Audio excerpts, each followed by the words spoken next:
Hi ನಮಸ್ತೆ. ನಿನ್ನೆ jamun packet ತೋರಿಸ್ತಾ ಇದ್ನಲ್ಲ, ಅದನ್ನ ಜಾಮೂನ್ ಮಾಡೋಣ ಅಂತ ಹಿಟ್ಟೆಲ್ಲ ಕಲಸಿಟ್ಟಿದೆ. ಯಾಕಂದರೆ ಡೇಟು ಇನ್ನೊಂದು 2-3 ದಿವಸ ಇತ್ತು, ಆಮೇಲೆ ಎಕ್ಸ್ಪೈರ್ ಆದರೆ ವೇಸ್ಟ್ ಆಗುತ್ತೆ ಅಂತ ಅಂದ್ಬಿಟ್ಟು ಈಗ ಹಿಟ್ಟೆಲ್ಲ ಕಲಸಿ ಇಟ್ಟಿದ್ದೀನಿ. ಅದಾದಮೇಲೆ ನಮ್ಮ ಯಜಮಾನ್ರು ಮಂಗಳವಾರ ಸಂತೆಯಿಂದ ತರಕಾರಿಗಳನ್ನ ತೊಗೊಬಂದಿದ್ರು. ಅದನ್ನೆಲ್ಲ ಸಪ್ರೇಟ್ ಮಾಡಿ ತೊಳೆದು ಎತ್ತಿಡೋಣ ಅಂದ್ಬಿಟ್ಟು ಎಲ್ಲ ಸಪ್ರೇಟ್ ಮಾಡ್ತಾಯಿದ್ದೆ. ಇಲ್ಲಿ ಬೀನ್ಸು, ಕ್ಯಾರೆಟು, ಹಸಿರು ಮೆಣಸಿಕಾಯಿ ಮತ್ತು ಒಂದಷ್ಟು ಹಣ್ಣುಗಳು, ಸೊಪ್ಪು ಇವೆಲ್ಲ ತೊಗೊಬಂದಿದ್ರು. ಈಗ ಎಲ್ಲ ಸಪ್ರೇಟ್ ಮಾಡಿ ತೊಳೆಯೋಕ್ಕೆ ಅಂತ ಅಂದ್ಬಿಟ್ಟು ಇಟ್ಟಿದ್ದೀನಿ.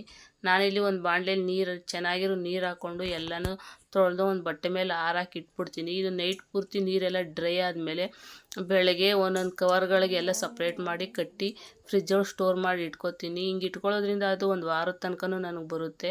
ಆಮೇಲೆ ಜಾಮೂನ್ ಹಿಟ್ಟೆಲ್ಲ ನೆಂದಿತ್ತಲ್ಲ, ಅದನ್ನು ಉಂಡೆಗಳು ಮಾಡ್ಕೊತಾ ಇದೆ. ಯಾಕಂದರೆ ಇವಾಗ ಜಾಮೂನ್ ಎಣ್ಣೆಲಿ ಫ್ರೈ ಮಾಡ್ಕೊಂಬಿಟ್ರೆ ಸಕ್ಕರೆ ಪಾಕಕ್ಕೆ ಹಾಕಿದ್ರೆ ನೆಂದಿರುತ್ತೆ, ಚೆನ್ನಾಗಿ ಬೆಳೆಯುತ್ತೆ.